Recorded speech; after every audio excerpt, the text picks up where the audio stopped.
Structure of sperm के structure की बात करें, ठीक है। सस्ता सा डायग्राम बनाएंगे जो तुम लोग जानते भी होगे, ठीक है।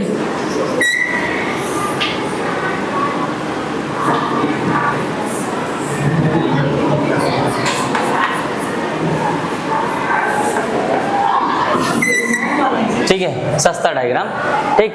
अब देखो बेटा, इसमें क्या है, तुम देखोगे इनके अलग अलग पार्ट्स है। ये जो पहला वाला पार्ट आगे की तरफ प्रेजेंट है, इसको हम क्या बोलते हैं, हेड बोलते हैं। क्या बोलते हैं, हेड। बीच वाला जो पार्ट है इसको हम क्या बोलते हैं, नेक बोलते हैं। क्या बोलते हैं, नेक। और जो लास्ट वाला पार्ट है इसको हम क्या बोलते हैं, टेल बोलते हैं। यहाँ तक समझ में आया बेटा, ये चीजें हमें पता ही है पहले से ही। यहाँ पे एक एलिमेंट प्रेजेंट होता है बेटा, ठीक है, अभी जिसके बारे में हमने पढ़ा था।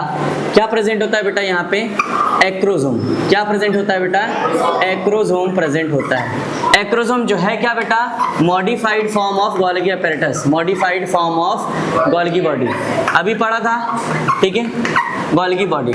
इसका काम क्या होता है बेटा, एक्रोसोम का काम समझो। एक्रोसोम क्या करता है, जो ओवा की लेयर है ना, ओवा की लेयर, देखो एक्चुअल में तुम्हें पता होगा कि होता क्या है, स्पर्म का न्यूक्लियस ओवा के न्यूक्लियस से जाके क्या करता है, फ्यूज कर जाता है। फ्यूज करेगा तो किसका फॉर्मेशन करवाएगा, जाइगोट का फॉर्मेशन। किसका फॉर्मेशन करवाएगा, जाइगोट का। तो यानी न्यूक्लियस का ट्रांसफर होना चाहिए।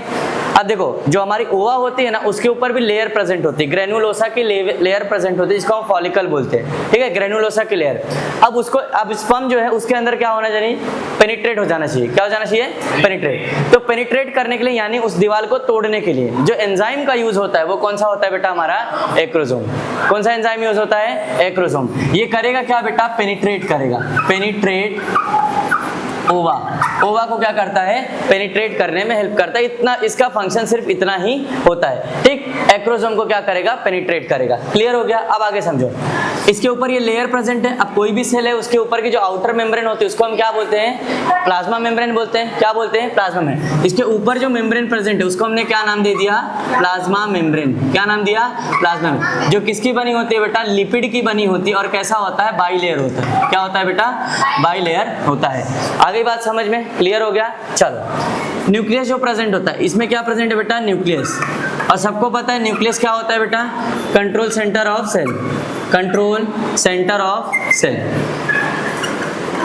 यानी ये क्या करता है, सेल को कंट्रोल करने का काम करता है। यानी न्यूक्लियस की जो भी मूवमेंट है, सॉरी, स्पर्म का जो भी मूवमेंट है वो किस पे डिपेंड कर रहा है, न्यूक्लियस पे। कंट्रोल सेंटर है तो पूरा फंक्शनिंग का काम इसका ही होगा, ठीक है, कंट्रोल सेंटर। साथ ही साथ बोले तो न्यूक्लियस ही क्या होता है, जो ट्रांसफर करता है। किस में ट्रांसफर करता है, इन ओवा। ओवा में यही न्यूक्लियस क्या करता है, ट्रांसफर करता है। यहाँ तक समझ में आए बात।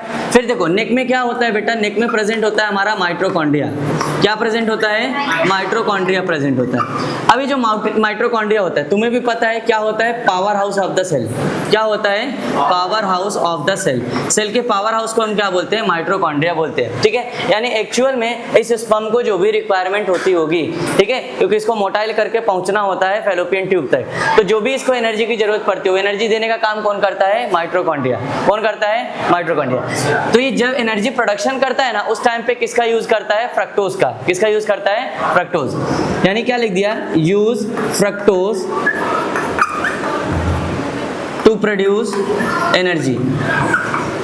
एनर्जी प्रोड्यूस करने के लिए क्या यूज करता है बेटा, फ्रक्टोज का यूज करता है। अच्छा, हम बात करते हैं नंबर ऑफ माइटोकॉन्ड्रिया। कितने नंबर में माइटोकॉन्ड्रिया प्रेजेंट होते हैं बेटा, 30 to 35, यानी 30 से 35, 30 to 35 number of mitochondria present होते हैं। कितने बेटा, इतने नंबर ऑफ माइटोकॉन्ड्रिया प्रेजेंट होते हैं। फिर लास्ट में हमारा क्या गया बेटा, टेल। जो टेल का काम क्या होता है बेटा, मोटेलिटी।